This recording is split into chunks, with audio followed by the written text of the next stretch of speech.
السلام علیکم every one. آج میں بہت ہی ایموشنل اسٹوری سنانے والی ہوں۔ وہ لڑکی جو ہر روز اپنی محبت اللہ سے مانگا کرتی تھی، آج وہ اللہ سے ایک اور بار فریاد لے کر گئی۔ انہی کے الفاظ میں میں آپ کو یہ اسٹوری شیئر کر رہی ہوں۔ حورین کہتی ہیں، کل وہ مجھے کچھ زیادہ ہی یاد آ رہا تھا۔ میں نے ارادہ کیا تہجد کے وقت اپنے رب کے آگے سجدہ ریز ہو کر اسے بھولنے کی دعا کروں۔ جب 3 بجے اٹھی، وضو کیا، 4 رکعت نفل ادا کیے، دعا کے لیے ہاتھ اٹھائی ہی تھی کہ سسکتے ہوئے ہونٹوں سے نکلا، یا اللہ اسے میرا کر دے۔ اور وہ لڑکی روتے ہوئے سجدے میں جا گری۔ بے شک اللہ دل میں چاہت پیدا کرنے والا ہے، اور کسی کی چاہ جب آپ کو تہجد تک لے جائے تو سمجھ لینا کہ آپ کے نصیب میں وہ لکھ دیا گیا ہے۔ اور ہمیشہ دعا کا سلسلہ جاری رکھیں، کیونکہ ناممکن تو ہمارے لیے ہے، اللہ پاک کے لیے تو کچھ بھی ناممکن نہیں۔ اللہ تو ہر شے پر قادر ہے، ہر انسان پر، ہر چیز پر، تو اللہ کے لیے کچھ بھی ناممکن نہیں۔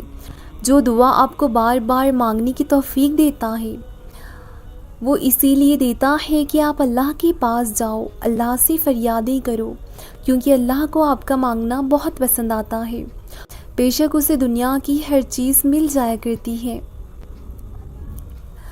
اور تہجد سے ایسا کچھ نہیں ہے جو نہیں مل سکتا۔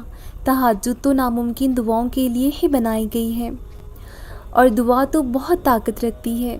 اور جب آپ تہجد میں اپنی محبت کی بھیک مانگتے ہو تو میرا اللہ اس سے بہتر بنا کر نواز بھی دیتا ہے۔ تہجد میں جاگنے والوں کو چاہیے سونے والوں کے لیے دعا کریں، ملنے والوں کو چاہیے بچھڑنے والوں کے لیے دعا کریں، کامیاب ہونے والوں کو چاہیے ہارنے والوں کے لیے دعا کریں، ہنسنے والوں کو چاہیے رونے والوں کے لیے دعا کریں، محبت کرنے والوں کو چاہیے نفرت کرنے والوں کے لیے دعا کریں، نیکیوں کاروں کو چاہیے گناہ گاروں کے لیے دعا کریں، ہر ایک کو چاہیے ہر ایک کے لیے دعا کریں، اور ہمارے لیے بھی دعا کریں۔ کیا آپ جانتے ہو کہ معجزے کیسے ہوتے ہیں؟ تم اللہ پر اندھا یقین رکھتے ہو اور جلد بازی نہیں کرتے، تب اللہ تمہارے لیے چھوٹے چھوٹے ذریعے بناتا ہے، پھر وہ چھوٹے چھوٹے ذریعے تمہیں تمہاری قبولیت تک لے جاتے ہیں۔ معجزے کبھی بھی اچانک سے نہیں ہوتے، معجزوں کے لیے تمہیں آزمائشوں سے گزارا جاتا ہے، اور پھر وہ آزمائش ہی تمہیں ان حیرت انگیز مقامات تک لے جاتی ہیں۔ اور اپنا معاملہ اللہ کے سپرد کر کے مطمئن رہو، کیونکہ وہ تمہارے ناممکن کام پر بھی کن فرما دے گا۔ سنو انتظار ختم، اب دعاؤں کی قبولیت ہونے کا وقت آ گیا ہے۔ تمہارے نصیب کا تم ہی کو ملے گا، پھر چاہے وہ 2 پہاڑوں کے درمیان ہی کیوں نہ ہو۔ تمہارا صبر تمہاری سب سے بڑی طاقت ہے، ایسی طاقت جس میں اللہ تمہیں سنبھال رکھا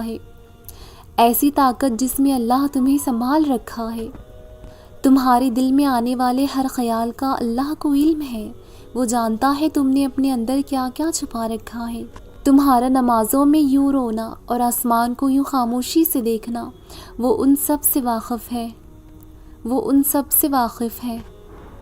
صبر اور یقین رکھو، جلد اللہ تم کو اپنی مدد بھیجے گا۔ اللہ تعالیٰ جب دعاؤں کا فوراً جواب نہیں دیتا تو وہ بار بار مانگی ہوئی دعائیں معجزے بن جاتی ہیں۔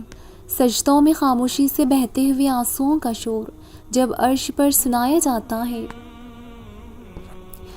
تب سارے آسمان کے پردے ہٹا دیے جاتے ہیں اور معجزوں کو زمین کی طرف روانہ کر دیا جاتا ہے۔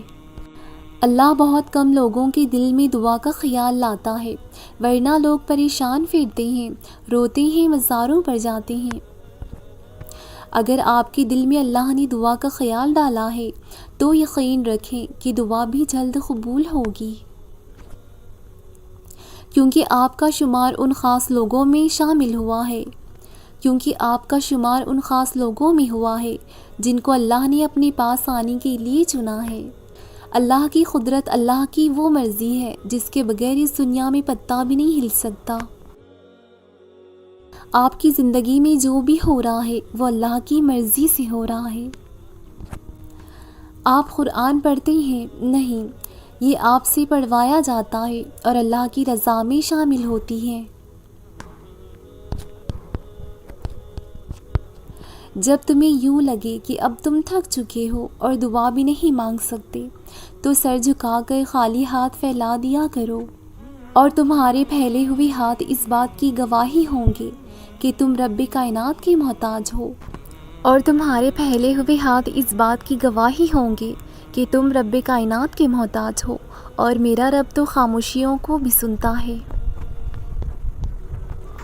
پتہ ہے یہ صبر بہت ہی پیاری چیز ہے، یہ آغاز میں بہت مشکل ہوتا ہے، مگر صبر کے سفر میں اس رب کا ساتھ انسان کو بہت خوبصورت مقام پر لے جاتا ہے۔ صبر کے بعد ملنے والا اجر بہت ہی عظیم ہوتا ہے، ہماری سوچوں سے باہر۔ اللہ ہر ناممکن کو ممکن کر کے ہمارے صبر کا پھل ہمیں عطا کر دیتا ہے۔ کالی رات کے بعد ہی روشن سویرا ہے، اسی لیے یہ یاد رکھنا چاہیے، تب بھی وہ رب کوئی نہ کوئی راہ نکال لے گا، کیونکہ وہ رب ہے، وہ سب ہے۔ بے شک ہم صبر کرنے والوں کے ساتھ ہیں، یہ میں نہیں کہتی، وہ اللہ کہتا ہے۔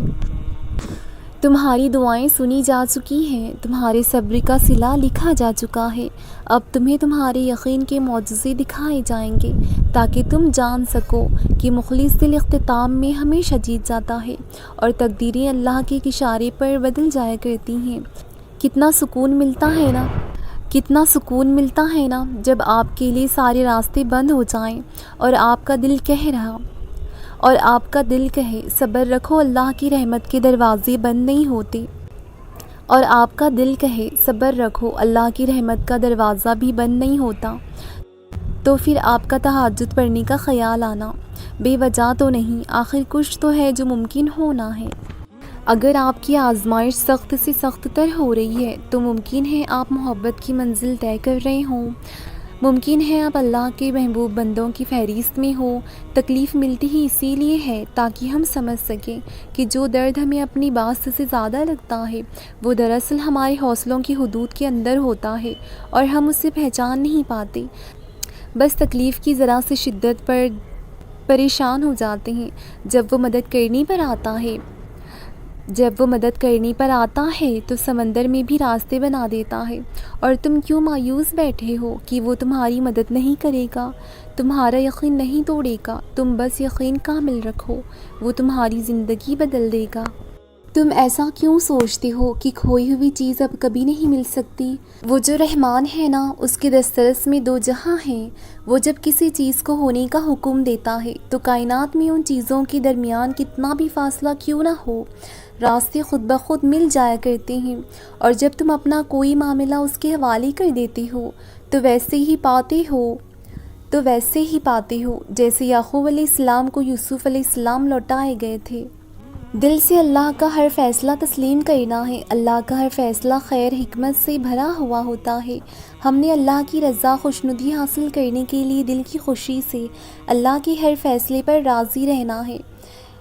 انشاءاللہ رسول اللہ صلی اللہ علیہ وسلم نے فرمایا، بڑی آزمائش کے مقابلے میں اجر بھی بڑا ہے۔ یقیناً اللہ تعالیٰ جب کسی قوم کو پسند کرتا ہے تو اسے کسی مصیبت میں مبتلا کر دیتا ہے، چنانچہ جو اللہ کی تقدیر پر راضی رہا اسے اللہ کی رضا مل جاتی ہے، اور جو اللہ کے فیصلے پر ناراض ہو اللہ بھی اس سے ناراض ہو جاتا ہے۔